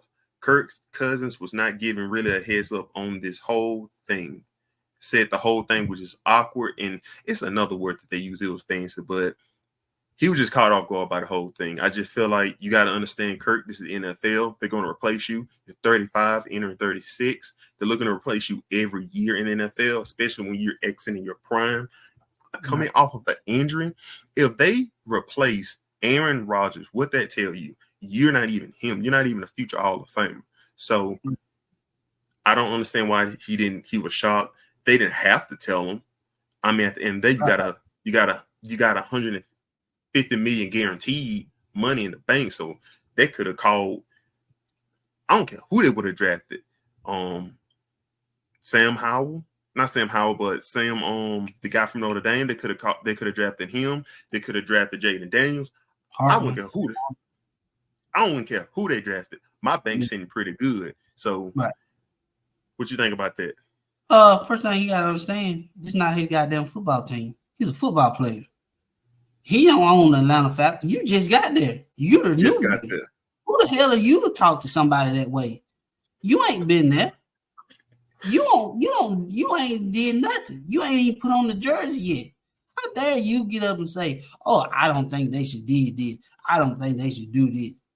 You ain't played one game. You ain't earned the respect yet in Atlanta. This ain't Minnesota. This ain't Washington.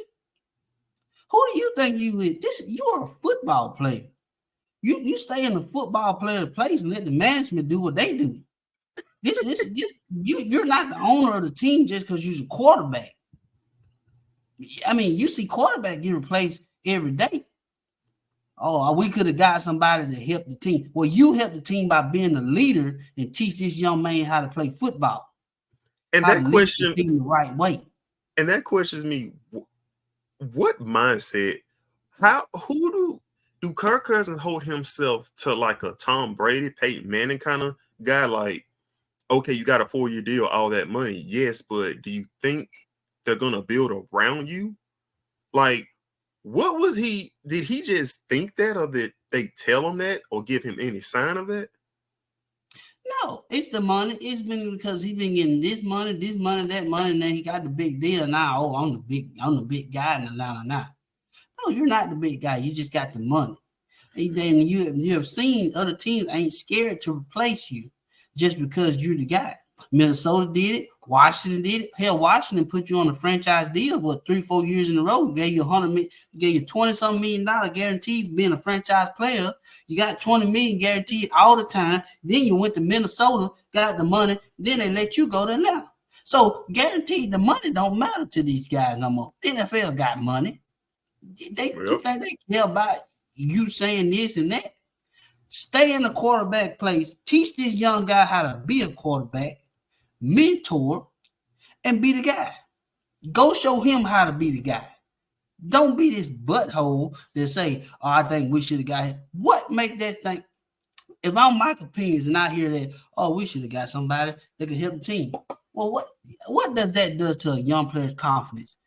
It pours it down because a veteran on the team that you're supposed to look up to, they're supposed to mentor you, and he's saying, "Oh, you got drafted for nothing." That doesn't mean nothing. But you're supposed to be a leader, right? Hey, let's go back and let's check some stuff. So if you're supposed to be a leader, this guy right here coming in, I don't care if he was the number 1 pick or the number 277 pick, be that leader. Just because he's replacing you, you know he's gonna play. You can't play football for him. Like I said, what you 35, turning 36 before the season. Come on, buddy. You got about good 2 more seasons left in you. And you don't play this good in the first. Hell, I'm gonna give you 8 games. Let your ass go 500 in the first 8 games. You're gonna be holding that clipboard, calling in the plays to him, telling him, "Oh, you should have checked down right here when he come out the field." I don't see the Falcons after making this move. He's gonna finish out that contract. I think he's gonna request a trade as soon as the Falcons hit adversity during the season. Whether it's not gonna be the first year, it's gonna be the second year. I feel like he's gonna request a trade, and they're gonna trade him because they want to get off that contract. And it's also going to be a quarterback needed team out there somewhere, no matter what. And I feel like this is going to be another Brent Favre and Joe Flacco situation where he's going to talk good in the media, but behind closed doors, he's not going to help Penix. So Penix may be on his own, relying on the coaching staff, which I would never respect the quarterback who does that. I mean, help the guy. You don't have to show him what you do, but just help him grow as a quarterback, as a pro at least. But hey, it is what it is. But hopefully he gets up in there and have a good career. He's going to take over at some point. I hope Kirk knows that. He has to know that he is. I don't know why he's so shocked that he's a bridge quarterback. The Falcons was the first team to just show him you are a bridge quarterback. Don't get it twisted. Yeah, we paid you all this money, but don't get it twisted. You are a bridge quarterback, and we're going to show you. We ain't got to tell you. We're going to show you. Right. So let's touch on some college football. We got quarterback Jaden Rashada transferring to Georgia. He was the quarterback at Arizona State, and also he was previously committed to Florida until the NIL deal fell through. It was a $13 million NIL deal. He started almost every game at Arizona State. Now he's going to be backing up Carson Beck. What do you think about that? He just gets set up for success. I mean, if you want to go to the NFL, Georgia's gonna put you in the spotlight. Georgia's gonna put you on that pedestal where you're gonna be right there every year. You're gonna be in the playoffs every year. You just do the right thing. Don't get in trouble. Make the right plays. Make the right reads. Just be a football player. He's gonna get there. And learn from Kirby. Kirby was one of them guys that learned from Nick. So if you don't, if Nick was the pipeline in the NFL and Kirby learned from Nick, what you think Kirby is now? The pipeline to the NFL. So if you want to go to the NFL, you might want to hop on that train. So I think that's what he's doing. And what's one thing at with the quarterback position at Georgia? You're one injury away from losing your position at the quarterback position. Injury away. You can win we've seen it with Jacob Eason, Jake Fromm, which I felt like Jake Fromm leash was just too long. Yeah. Justin Fields should have took over. Yeah. But it just showed, hey, once you screw up or just Kirby Smart, he'll ride with you. He'll ride with you till the wheels fall off until you just either play bad or you hurt. But once you get hurt, your biggest enemy is your backup at the quarterback position. Hot hand. They're not giving it back. That guy got a hot hand. You ain't getting it back. Exactly. So I feel like that's a good pickup for them. They don't have to worry about, going in the portal again to get their next guy. I mean, the guy is coming off his freshman season, so he's got a lot of growing to do. He's going to be in an offense where he can learn, so he's not going to get rushed. And the offense, he really don't got to do too much. I mean, it's a pro-style offense, so it's predicted off the run game. So he just got to make the crucial throws and just learn his reads, and he'll be straight, especially with the defense that he's going to have. So Auburn picked up a Penn State wide receiver in the transfer portal. I think we struck gold with that one. Number one transfer portal wide receiver. He's a starter. He's a starter day one. He's our number one going into the season. And I hope Coleman is our number two. If he's not, then he better get a lot of playing time. We cannot afford for this guy to transfer. Heck, either one of them will transfer. Will be Jay Fair. Jay Fair already transferred. He already entered the portal.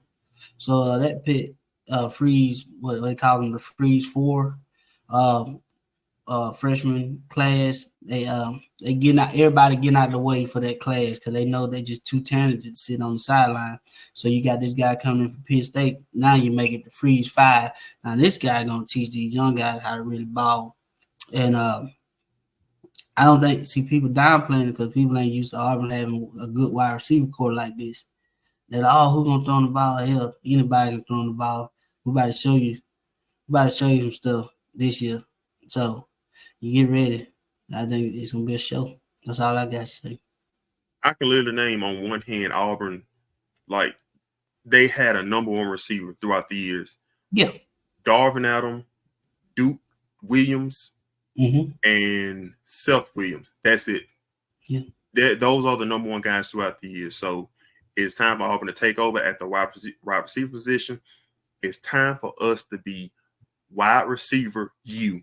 You come to Auburn, you play on the Plains, we're going to get you the ball and win championships. Hey, I want us to be an air raid. I want to take a page out of Deion Sanders' book. It's time. I want to air it out. I don't even. We got a good backfield too. We got DeMar Austin. We got Hunter. We got Cobb.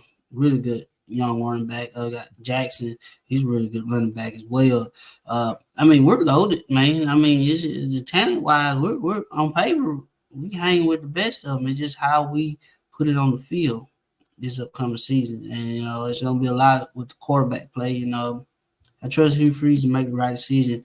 Peyton Thorne is probably 90% chance probably gonna be the starting quarterback, and I think he learned from what happened last year.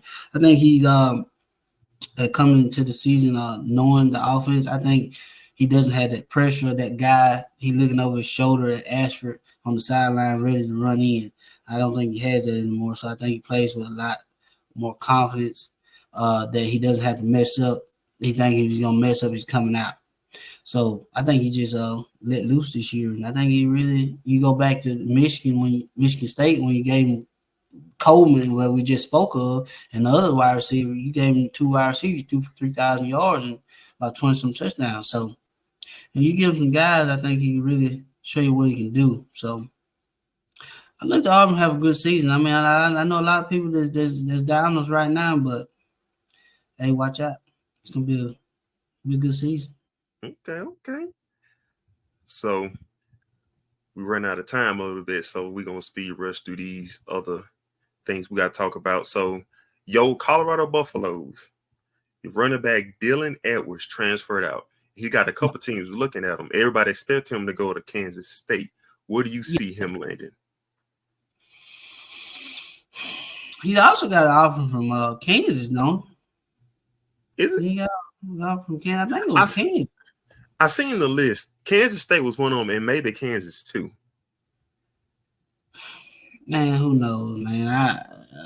Whatever team gives him, gonna get a electric running back. Yeah, he's gonna be an all-purpose back. I think he may need to put a little weight on if he want to go play in a really big conference where he's that bell cow that he has to tote the rock 25 to 30 times. But he goes to a school where he's a guy that's gonna tote the rock maybe 15 and get catch the ball maybe 6 or 7. He's that guy, man. I mean, I don't want to compare him to Alvin Kamara. I really don't, but he can be that guy. You see, I see the comparison when Alvin Kamara was at Tennessee. I see it.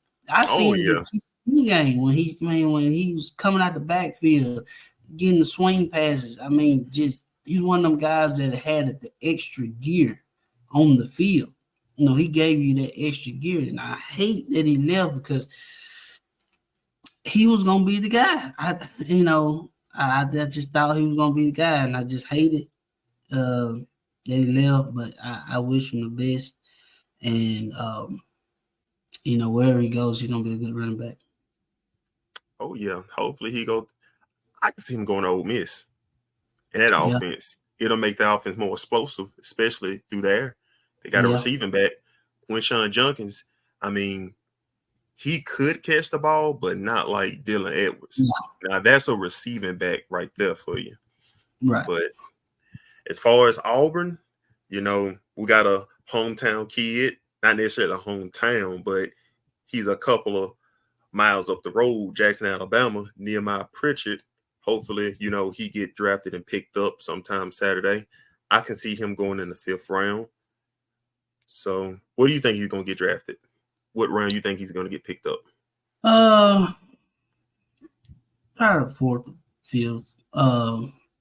I just think because he come out of a scheme that really wasn't suitable for cornerbacks. I mean, the defensive line wasn't really that. I mean, defensive line was all right, but they was in a scheme where teams just attacked him through the air, and he really wasn't put in the best situation. And that's what I think for a lot of Auburn players over the last couple of years wasn't put in the right situation. But, you see him leave and they become better players. And he's one of them guys that I think got raw talent. And I say about raw, but I think he's teachable. And with the speed that he can run, he wasn't running 4.3, almost right at a 4.3 at the combine. I mean, these wide receivers, like you go back to Kansas City again, Xavier Worthy running the 4.2. Man, you got to have guys that can keep up with him because you can't play cover 2, cover 3 every time. You're going to have to play cover 0 sometimes. So you're going to have that person that can run stride for stride with him. And I think Nehemiah could be that guy. He go to the right team and with good talent, with good coaching. And, he's an Auburn guy, so he's a dog. So he's going to be all right. Hey, you don't run 4.3 for no reason. Hey, check out Dean. Check out Carson. Hey, check out all that. We known for making cornerback now. Hey, McQuery. Hey, put him in there. Second round pick to the Texans. And we're gonna show out now. Hey, but it's one Auburn guy who was high on my board to get drafted soon, and it's the D tackle number 50. I can't think of his name, but he's a good player. I just feel like the guy that transferred in from Kansas. Mm-hmm. Yeah. I feel like with him, if Kevin Steele was still there, I feel like he could have been a top pick. He could have been one of the D tackles taken in the 1st round. But when he left out, Derek Mason came, and he showed flashes, but it wasn't consistent. Yeah. But I can see him being the first Auburn player taken, either him, Nehemiah, and the other corner that transferred in from Oregon that we had got. I forgot his name. DJ. No, he was number 4. I ain't too sure. Wasn't James? Because James. It was James. He was number 4. James transferred. I don't think he went to the draft. I think James transferred. He stayed in. He stayed at Auburn. He's in the draft. Now DJ James. He's in the draft this year. He was all pure man cover. Corner. Yeah. He was the guy that was going to get locked on the best receivers. Right. But with some NCAA news, you want to get into NCAA news, or you want to talk some NBA basketball before we get up out of here?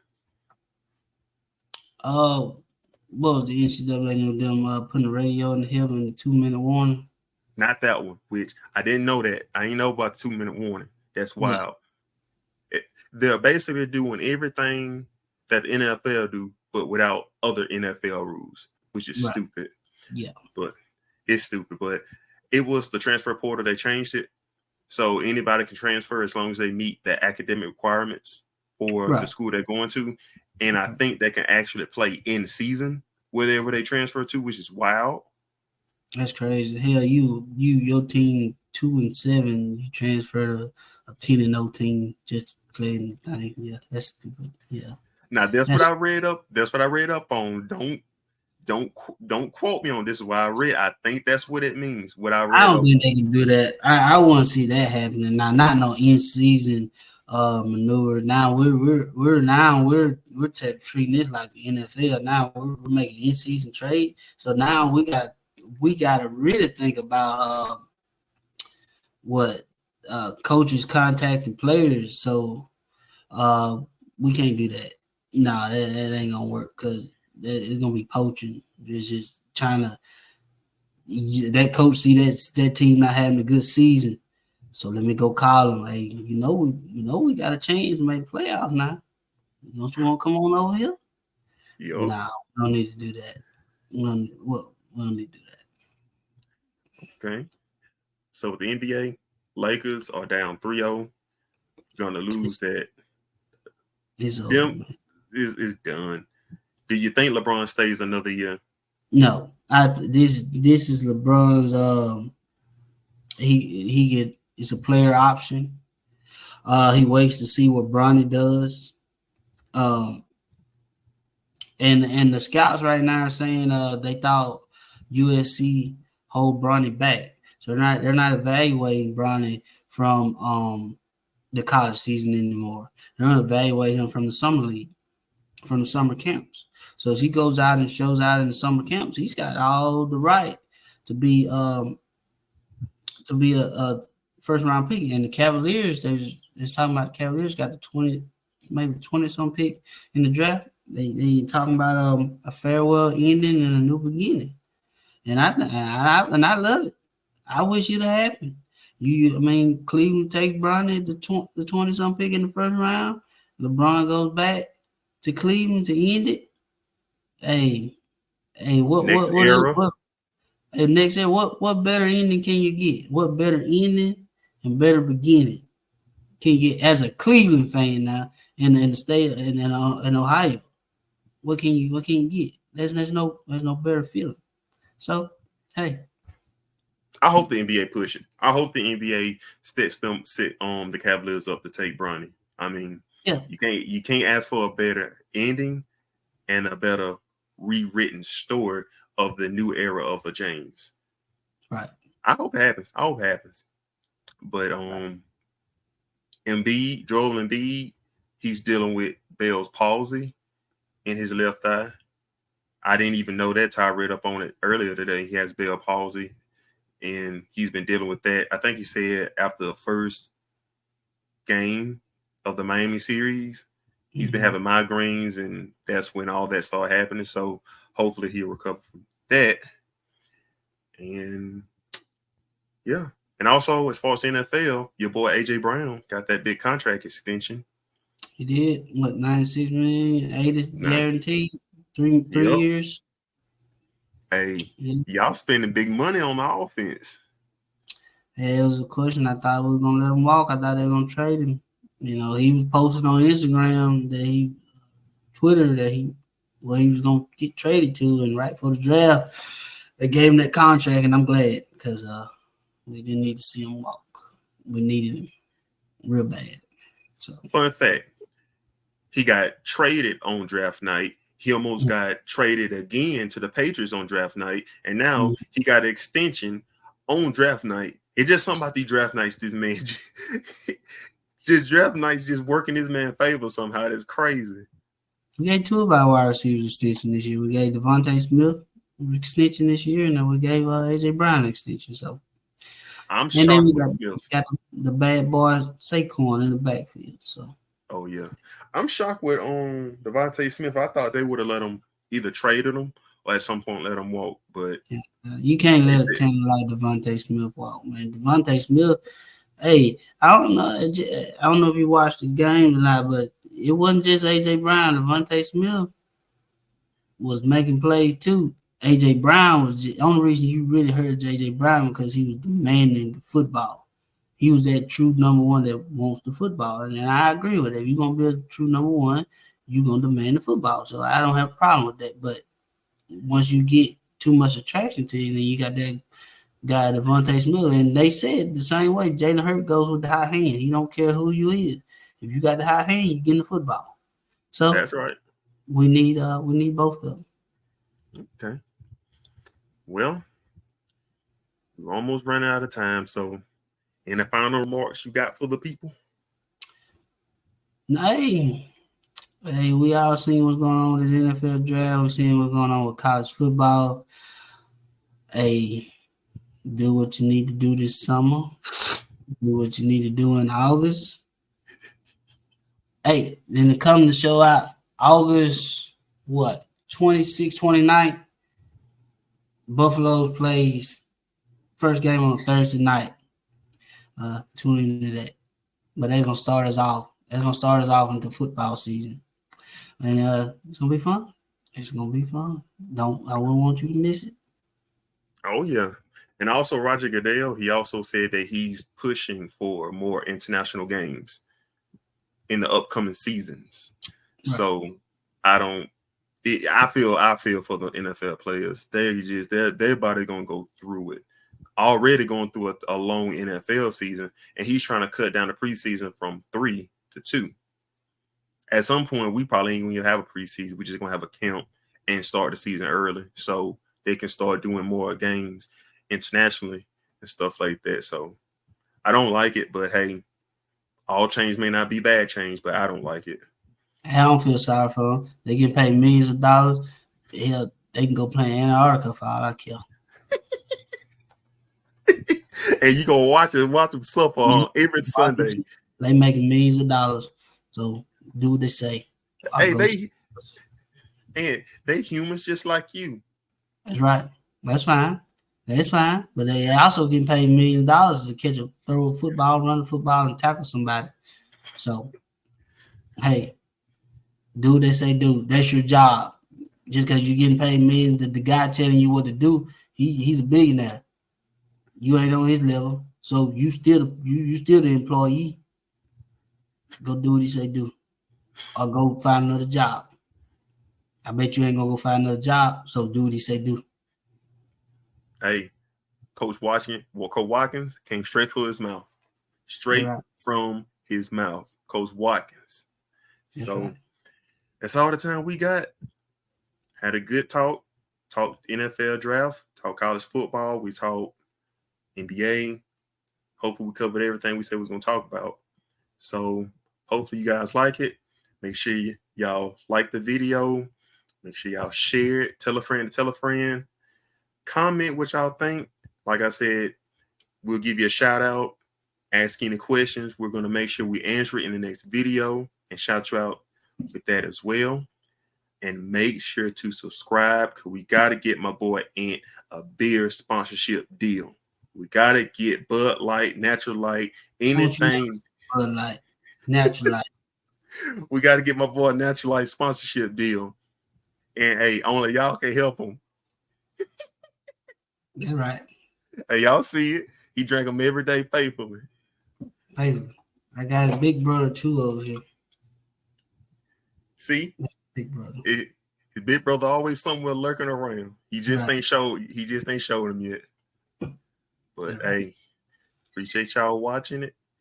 And we're gonna be back around Friday. We're gonna try to upload once a week and probably just put out some random videos throughout the week. So hey, that's all I got. And we'll see y'all in the next one.